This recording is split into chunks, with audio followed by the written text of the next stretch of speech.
What if I told you you've been misled your entire life, that there's no one better than you? Sounds absurd, right?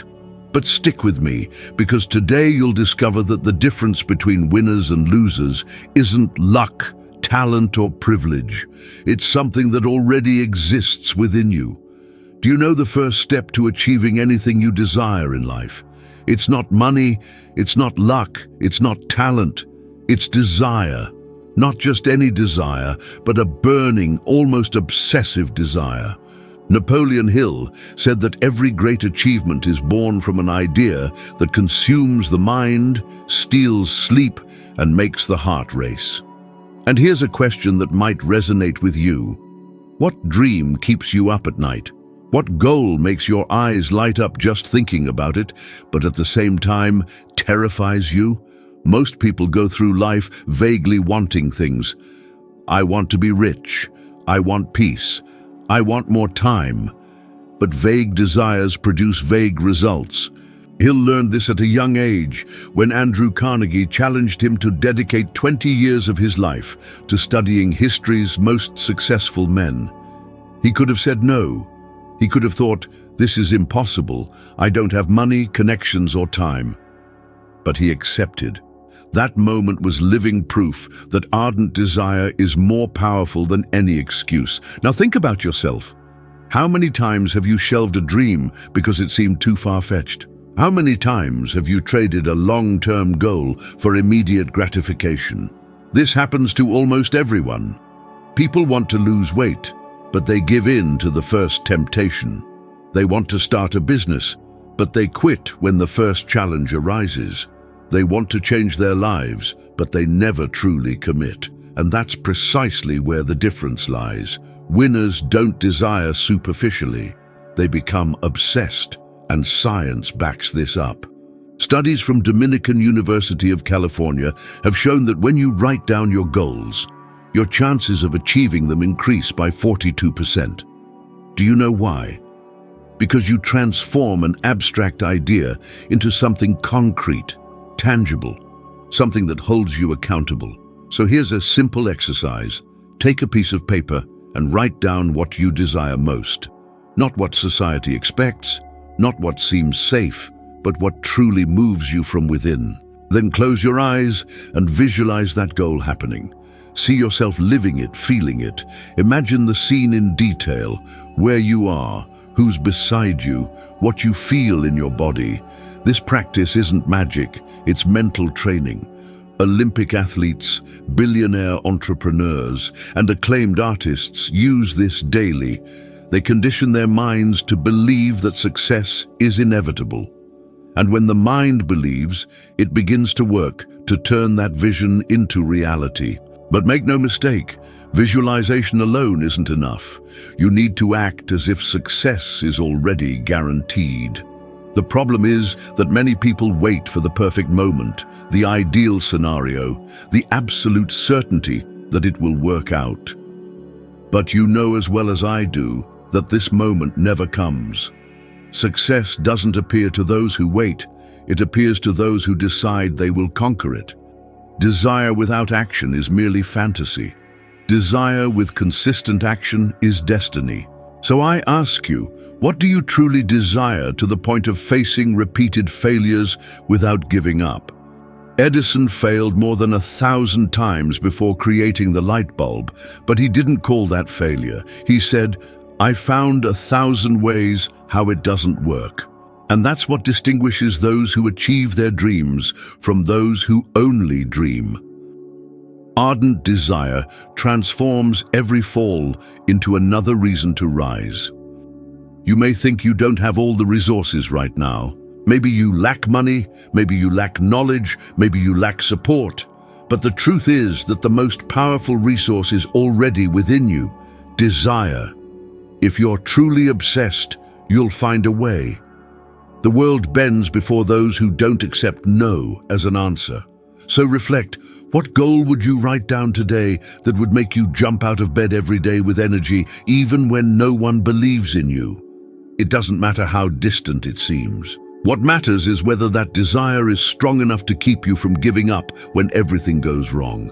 Because that's precisely where great winners are born. And if you think this is just theory, remember, Napoleon Hill wasn't rich, he wasn't famous, he didn't have powerful connections when he started, but he had desire, and that desire was enough to open doors, bring him closer to the biggest names of his time, and transform his life into a legacy that still inspires millions of people today. If it worked for him, why wouldn't it work for you? How many times have you believed you weren't capable? How many times have you given up because someone said your dream was too big, or because you convinced yourself you weren't up to it? Napoleon Hill said that whatever the mind of man can conceive and believe, it can achieve. But there's a hidden condition in that sentence. You need to truly believe. You need to have faith. Not religious faith, but an unwavering faith in yourself. The conviction that no matter what happens, you will get there. The truth is that most people only believe when everything is going well, when they have money to spare, when the compliments roll in, when everything seems to work out. But true faith doesn't appear in those moments. The faith that transforms lives is the one that remains firm precisely when everything seems lost. It's when the bank account is overdrawn, when the door closes, when no one supports you, that faith becomes the fuel that separates those who win from those who give up. Look at Oprah Winfrey, for example. She was born into a poor family, suffered childhood abuse, and was rejected countless times. Anyone in the same situation would have surrendered to the circumstances. But Oprah didn't accept the narrative of failure that the world tried to impose. She believed that something greater was in store for her, that faith kept her going, even when the evidence said otherwise. And it was that faith that built one of the most extraordinary careers the world has ever seen. And here I want you to reflect. How many dreams have you put aside because reality seemed too harsh? How many times have you listened to that inner voice saying, "It won't work," and believed it? That's the point. The external world will always try to dictate your limits. But if you don't take control of your beliefs, you'll spend your whole life living the story that others have written for you. And science proves this too. Research in positive psychology shows that people with optimistic beliefs not only have more professional success, but also experience greater physical and emotional well-being. This means that believing in yourself isn't just a motivational issue, it's also a practical life strategy. Your brain begins to filter reality according to your beliefs. If you believe you're going to fail, it looks for evidence of that and pushes you towards choices that confirm that expectation. But if you believe that success is inevitable, your brain works to find paths, solutions, opportunities that previously seemed invisible. And Napoleon Hill knew this firsthand. In 1929, when the Great Depression hit the United States, he lost practically everything: money, business, credibility. Anyone in that situation would have given up.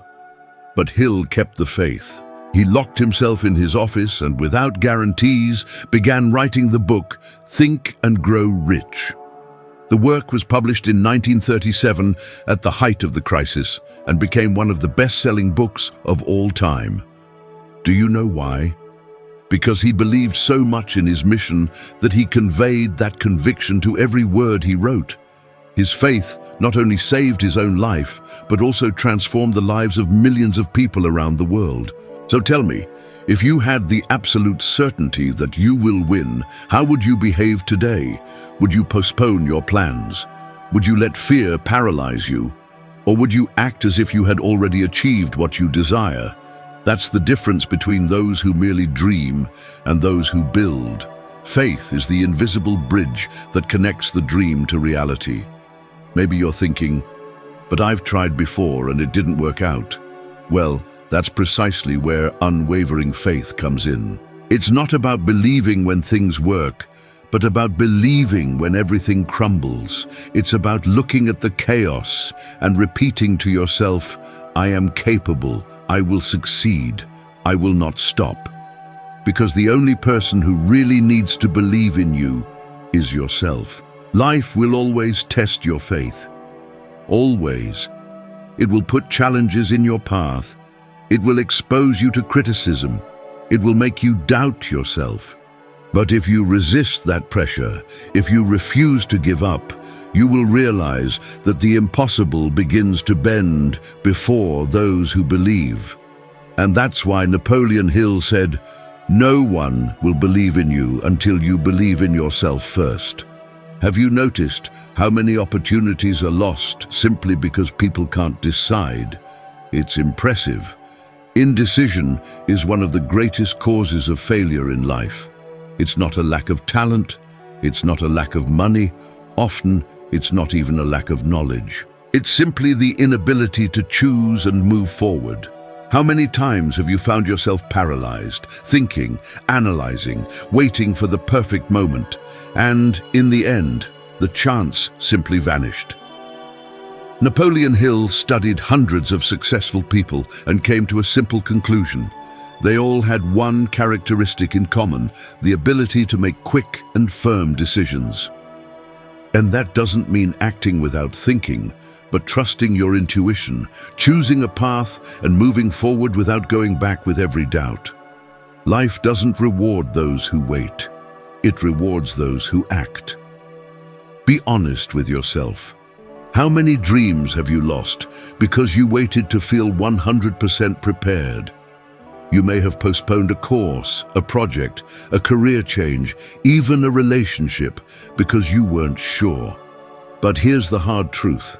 Certainty never precedes action. It's action that brings clarity. You only discover if something will work when you decide and try. Research from Princeton University shows that the human brain makes decisions in milliseconds, but we sabotage this process by overthinking, making excuses, and imagining 1,000 negative scenarios that rarely happen. And the longer you wait, the greater the chance you'll give up.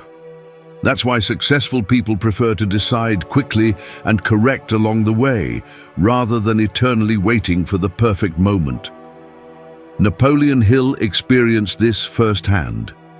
In the midst of the Great Depression, when the United States was mired in unemployment and poverty, he had two choices: abandon his mission and accept failure, or make a bold decision. He chose to write Think and Grow Rich.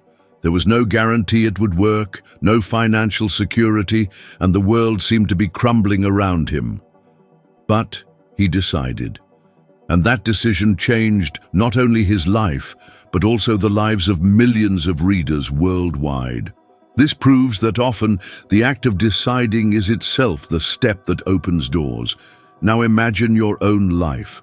How many years have you wasted thinking about starting something and never starting? What if you had made that decision back then? Where would you be now?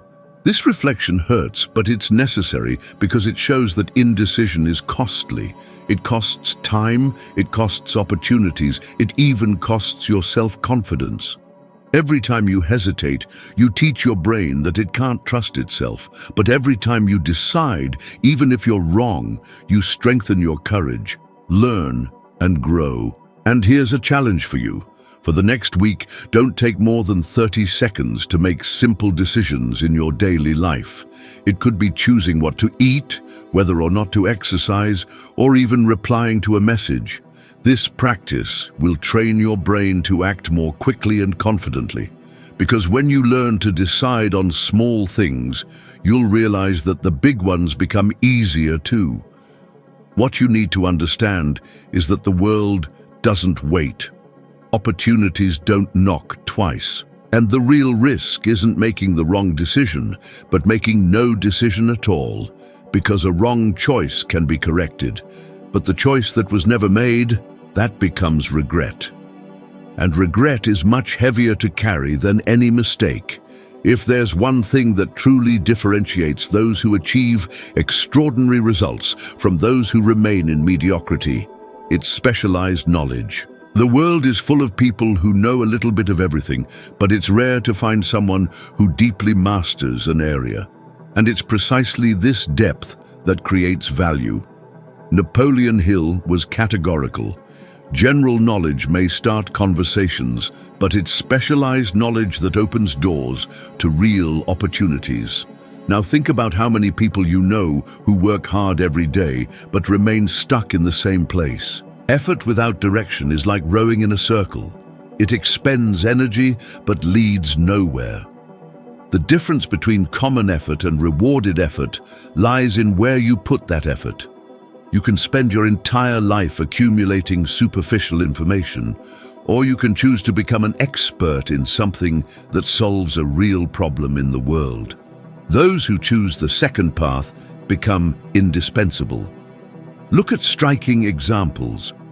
Steve Jobs didn't master every area of technology, but he specialized in design and user experience.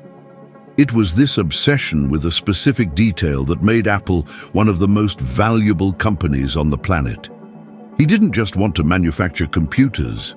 He wanted to create machines that connected emotionally with people, and that was only possible because he didn't stay on the surface. He delved deep into what mattered. Science shows that when you study in a focused and practical way, you activate a region in the brain called the prefrontal cortex, responsible for decision-making and innovation. That's why specialists can see solutions that generalists don't. They've trained their brains to think deeply, and that kind of thinking is what the market values most. But knowledge alone has no value if it's not applied.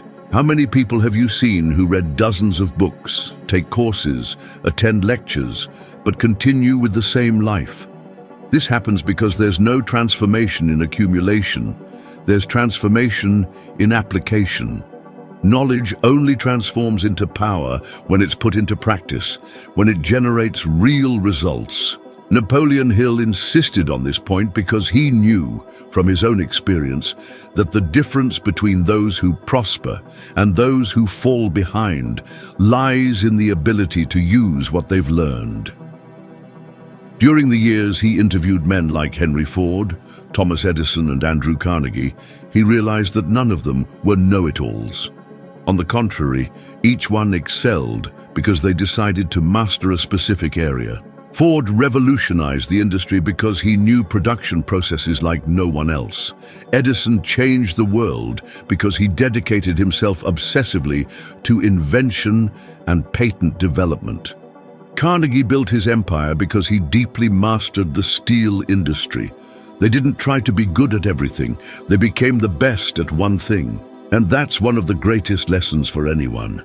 If you want the world to pay you more, if you want recognition, freedom, and opportunities, you need to offer something that few can deliver. You need to have such refined knowledge that it becomes impossible to replace you. So I ask you, are you investing your time to be just another one?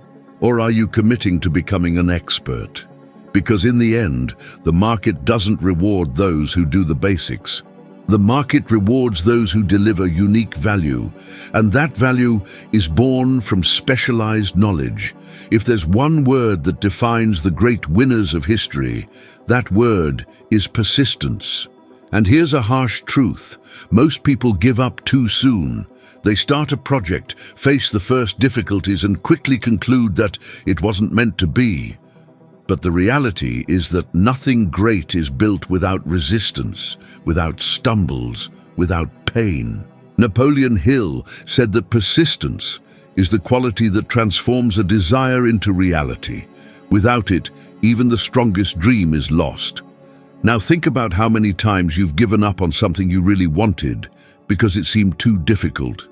It may have been a course, a business, a diet, or even a relationship.